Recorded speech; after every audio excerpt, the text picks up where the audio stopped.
कि अपने ही हाथों से सर अपना कटाना है हमें, मादर हिंद पे भेंट चढ़ाना है हमें, किस तरह मरते हैं एहरारे वतन भारत पर, ये तमाशा है जो दुनिया को दिखाना है हमें।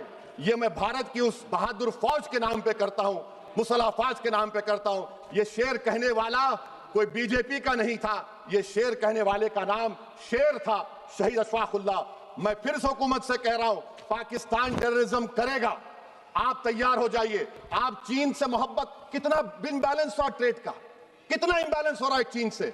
अच्छा, जब गलवान हुआ उस वक्त भी ट्रंप ने कहा था कि मैं बात करूंगा, हमने कहा नहीं बात करेंगे, जरूरत नहीं है। आज ट्रंप हमारे से पहले बोलता है इज्जत नफ्स भी कोई चीज होती है, इख्तिदार में कोई यहां रहेगा कोई वहां रहेगा, मगर इख्तिदार में इकबाल होना चाहिए। बदबख्ती की बात यह है कि आपने इकबाल को खो दिया। बहुत बहुत शुक्रिया। देश के संसद भवन में ऑपरेशन सिंदूर पर चर्चा जारी है और इस बीच असदुद्दीन ओवैसी ने केंद्र सरकार से कई तीखे सवाल पूछे हैं। जी हां, आपको बता दें, असदुद्दीन ओवैसी ने जिस तरीके से, जिस बेबाकी के साथ हुकूमत से सवाल पूछा है, इसके बाद यह बात साफ हो गई है कि जब मामला देश का होगा, मामला जब देश की सुरक्षा का होगा, तो असदुद्दीन ओवैसी केंद्र सरकार के साथ पूरी तरीके से होंगे, लेकिन उसके बाद हिसाब भी बहुत अच्छे तरीके से लेंगे। आप खुद देखिए किस तरीके से असदुद्दीन ओवैसी ने तमाम पहलुओं पर बात की और उन्होंने पूछा कि क्यों आखिरकार ये हालात बने, इसकी जिम्मेदारी कौन लेगा, क्यों आपने अभी तक एलजी अगर जिम्मेदार है तो उन्हें पद से हटाया नहीं है। बहुत सारी बातें हुई हैं। बहुत जबरदस्त तरीके से 10 मिनट में असदुद्दीन ओवैसी ने प्रधानमंत्री नरेंद्र मोदी की सरकार की जम करके क्लास लगाई है। वीडियो देखिए। मोहतरमा चेयरमैन साहिबा, मैं शुरुआत में अपनी तरफ से ताज़ियत पेश करना चाहूँगा उन 26 लोगों को जिनका नाम पूछकर और मुसलमान नहीं होने के नाते पर उनको गोली मारकर कत्ल कर दिया गया। मैं ताज़ियत पेश करना चाहूँगा मौलाना इकबाल को, जो पूंछ के मदरसा ज़ियाउल उलूम के मुदर्रिस थे, उस 5 साला लड़की मरियम को जिसको पाकिस्तान की शेलिंग में उसका पेट फट गया। मैं ताज़ियत पेश करना चाहूँगा मैडम ज़ैन अली और उर्वा फातिमा, हिंदू जुड़वा भाई बहनों को जिनकी उम्र 14 साल थी, लांस नायक दिनेश कुमार को, बीएसएफ के सब इंस्पेक्टर मोहम्मद इम्तियाज़ को। मैं शुक्रिया अदा करना चाहूँगा कश्मीर की आवाम का कि उन्होंने पहलगाम के वाक़े के बाद मस्जिदों से ऐलान किया मजम्मत का, बग़ैर किसी के बोलने पर रोड पर निकलकर उन्होंने पाकिस्तान से आए हुए दहशतगर्दों की मजम्मत की। मैं मुबारकबाद देता हूँ हमारी मुसल्लह अफ़वाज को कि उन्होंने एक अजीम कुर्बानी पेश की और बहादुरी के साथ ऑपरेशन सिंदूर में भारत को कामयाबी दिलाई। मैं मुसल्लह अफ़वाज ने पहले 9 दहशतगर्द ठिकानों पर उनको निशाना बनाया और सबसे मेरी नज़र में जो दहशतगर्दी के दिल पर हमला हुआ वो भावलपुर का था और 6 एयरफील्ड, 3 हैंगर और 2 रनवेज को हमने तबाह किया। बाद में ऑपरेशन सिंदूर की कामयाबी की एक अहम वजह यह थी मैडम कि मुल्क में इत्तेहाद और इत्तेफाक पैदा हो गया था, एक यूफोरिया पैदा हो गया था, मगर अफसोस कि हुकूमत ने उसका फ़ायदा नहीं उठाया। मैं आज भी कह रहा हूं, जिम्मेदारी के साथ कह रहा हूं कि पाकिस्तानी फौज, पाकिस्तान की आईएसआई, पाकिस्तान का डीप स्टेट, उनका हयाती मकसद ये है कि हमेशा भारत को कमज़ोर किया जाए। और अगर हमको इन ताकतों को कमज़ोर करना है तो देश में इत्तेहाद और इत्तेफाक को बरकरार रखना पड़ेगा।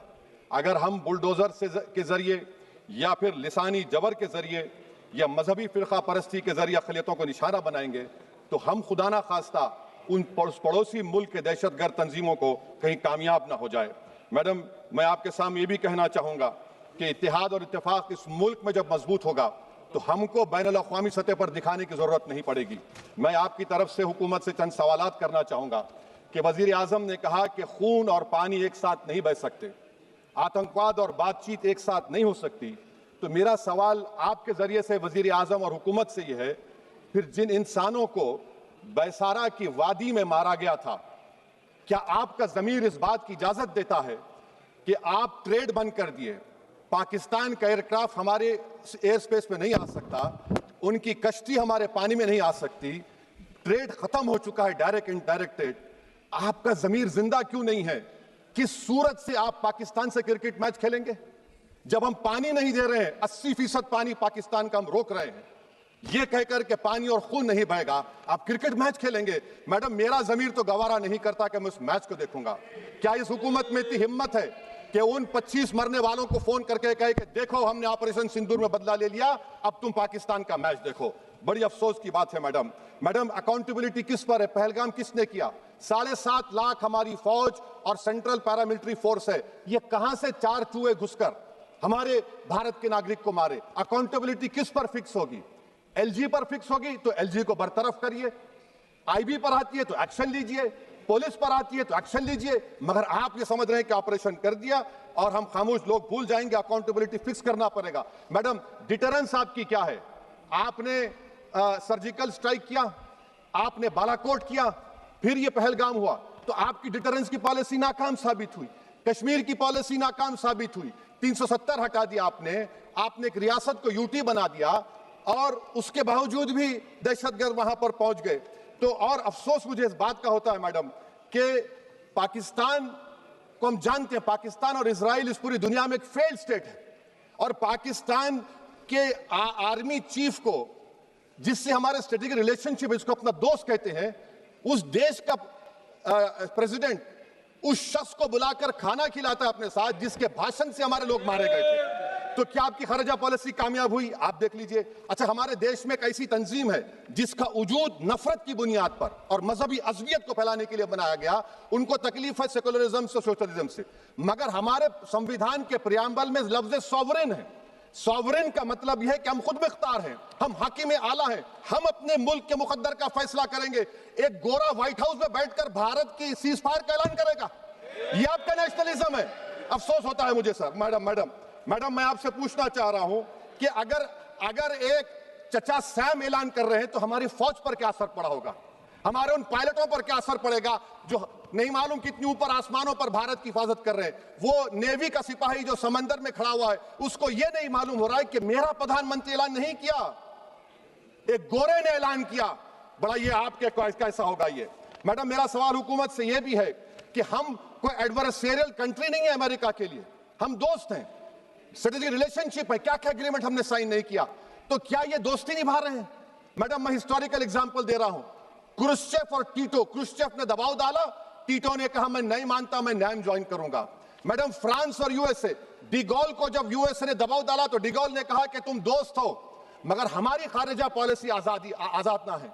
मैडम, वहीं पर आप देखिए गुजराल साहब, जिसको कहते सबसे कमजोर थे, वजीर आजम थे, उन्होंने बहादुरी का मजारा है कि रिफूलिंग करने नहीं दिया। वियतनाम 20 साल यूएसए लड़ा मगर झुका नहीं, और हम उनको बोल भी नहीं पा रहे।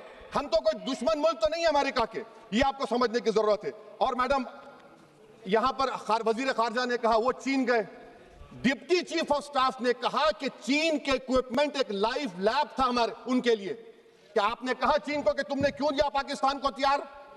आप नहीं कहे। और मैडम, आप जानते हैं कि रक्षा मंत्री ने कहा कि स्विफ्ट एंड प्रोपोर्शनेट, तो फिर जो इंडोनेशिया मिलिट्री अटैचे ने कहा कि हमको कहा गया मत मारो, हम सेल्फ डिफेंस में भी नहीं मार सकते थे पाकिस्तान को। और अगर आप ट्रंप के बयान को गलत कह रहे हैं कि 5 एयरक्राफ्ट नहीं गिरे, मैं यकीन करता हूं आपकी बात का, आप हमारे पायलट्स को कमेंट करिए ना, हमारे पायलट्स को कमेंट करिए कि हम अपने पायलट्स की तारीफ करते हैं, आप वो भी नहीं करना चाहते।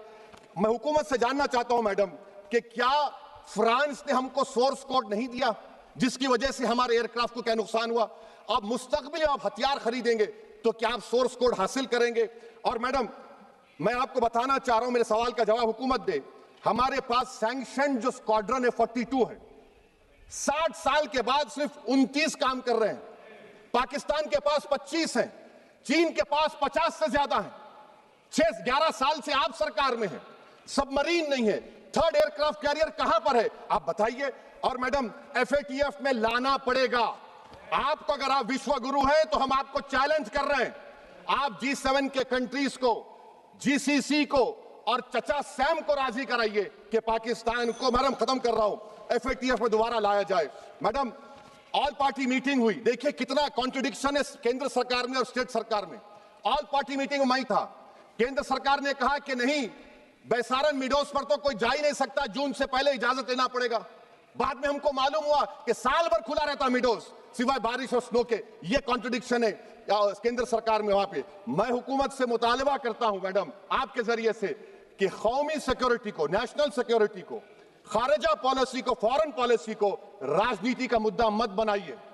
राजनीति का मुद्दा मत बनाइए। ये हमारे मुल्क में मुफाद होगा, हमारे मुल्क के इत्तेहाद और एकजुटती को आप एक वोट का जरिया मत बनाइए। और मैं एक आखिरी बात पूछ रहा हूं मैडम, क्या चीन ने हमसे कहा था कि सीज फायर कर लो?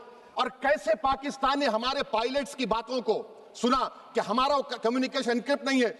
मैडम आखिर में मैं अपने शेर से इस अपनी बात को खत्म करूंगा कि अपने ही हाथों से सर अपना कटाना है हमें, मादर हिंद पे भेंट चढ़ाना है हमें, किस तरह मरते हैं एहरार वतन भारत पर, ये तमाशा है जो दुनिया को दिखाना है हमें। ये मैं भारत की उस बहादुर फौज के नाम पे करता हूं, मुसल्ह फौज के नाम पे करता हूं। ये शेर कहने वाला कोई बीजेपी का नहीं था, ये शेर कहने वाले का नाम शेर था, शहीद अशफाकुल्लाह। मैं फिर से हुकूमत से कह रहा हूं, पाकिस्तान टेररिज्म करेगा, आप तैयार हो जाइए। आप चीन से मोहब्बत, कितना इम्बैलेंस हुआ ट्रेड का, कितना इम्बैलेंस हो रहा है चीन से।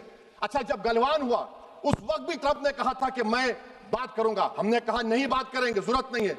आज ट्रंप हमारे से पहले बोलता है इज्जत नफ्स भी कोई चीज होती है, इख्तिदार में कोई यहां रहेगा कोई वहां रहेगा, मगर इख्तिदार में इकबाल होना चाहिए। बदबख्ती की बात यह है कि आपने इकबाल को खो दिया। बहुत बहुत शुक्रिया। माननीय सदस्य श्री के फ्रांसिस जार्ज जी। देखा आपने असदुद्दीन ओवैसी को कि किस तरीके से बहुत शानदार तरीके से उन्होंने शेर पढ़ते हुए बहुत जबरदस्त तरीके से क्लास लगाई और उन्होंने कहा कि ये सब कुछ जो हुआ है किसी को तो इसकी जिम्मेदारी लेनी होगी। कौन इसके लिए जिम्मेदार है? जो जिम्मेदार है उन्हें पद से क्यों नहीं हटाया जाता? इसके अलावा उन्होंने बात की कि ये कैसा रिश्ता है कि एक तरफ हम ट्रेड पूरी तरीके से इनडायरेक्ट डायरेक्ट ट्रेड को बंद कर रहे हैं, वहीं दूसरी तरफ हम पाकिस्तान के साथ क्रिकेट खेल रहे हैं। तो क्या भारतीय सरकार उन 25 लोगों को फोन करेगी, उन 26 लोगों को फोन करेगी और कहेगी कि हमने ऑपरेशन सिंदूर करके आपके परिजन के लिए इंसाफ किया, आपके कह सकता है शहीद हुए इंसान को इंसाफ दिला दिया, अब आप लोग जो है टीवी खोलिए और बैठ करके भारत पाकिस्तान का मैच देखिए? क्या यह हिम्मत होगी इस हुकूमत की? ओवैसी साहब के इस बयान को, इस स्पीच को किस तरीके से आप देखते हैं, कमेंट सेक्शन में जरूर लिखिएगा।